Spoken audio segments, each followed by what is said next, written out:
As the 4.5-year state capture inquiry finally came to an end on Wednesday with the release of the final report, the chairperson of the Commission, Chief Justice Raymond Zondo, says that he has no regrets about the decisions that he took.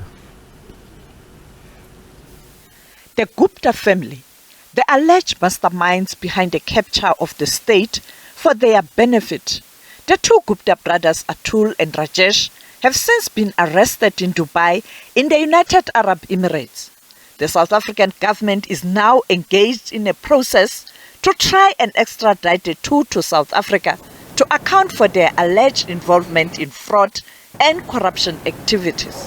However, there are concerns that the involvement of the multinational companies in state capture is not properly highlighted. Among companies that were implicated are Bain, Glencore, and others from countries such as China. What I'm now expecting from the British government is to say that all companies that operate in the United Kingdom must do so within the normal rules of proper, honest business practice, and that if they get involved in corruption and state capture, as the Zondo Commission report showed had happened to Bain were up to their necks in the corruption and getting enormous fees for it as well, then they must not be allowed to operate in other countries.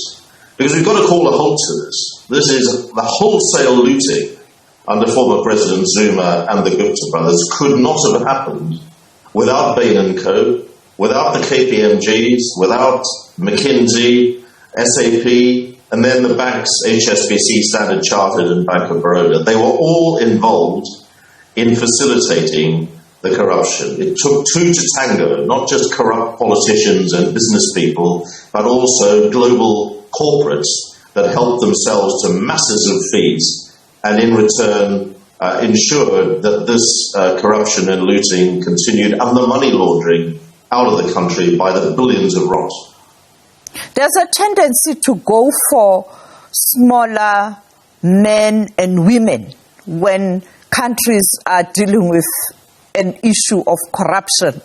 But the big guns, people with influence, people in high offices get away with murder. Do you think in this case it will be a different outcome? Well, I'm not sure. I wrote the letter to Prime Minister Boris Johnson because I want action.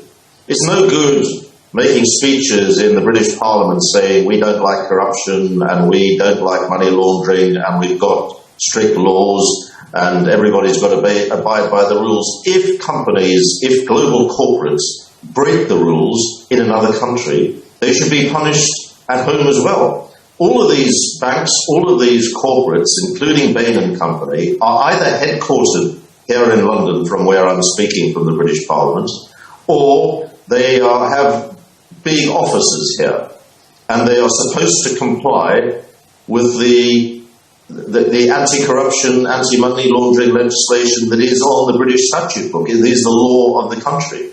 And yet in South Africa they didn't. And so you can't have one law for operating in South Africa and maybe developing countries across the world, and then another law for operating in the UK or the USA or Europe. It's got to be the same. And if you are going to be complicit and conspire with corrupt politicians to loot as a global corporate, then you should be punished globally as well.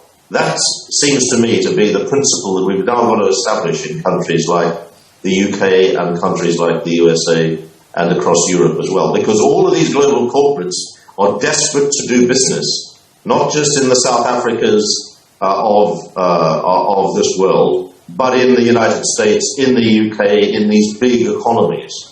And when they start hurting in these big economies, which is the purpose of my letter to the Prime Minister asking him to take action against Bain & Company, if they start hurting here, then they won't allow themselves to be dragged into corruption in other countries in Africa, Latin America, Asia, or elsewhere. Mining giant Glencore recently entered into agreements with the United States of America and the United Kingdom to pay hefty fines after the company was implicated in fraud and corruption in different countries around the world. Sophie Mkweli.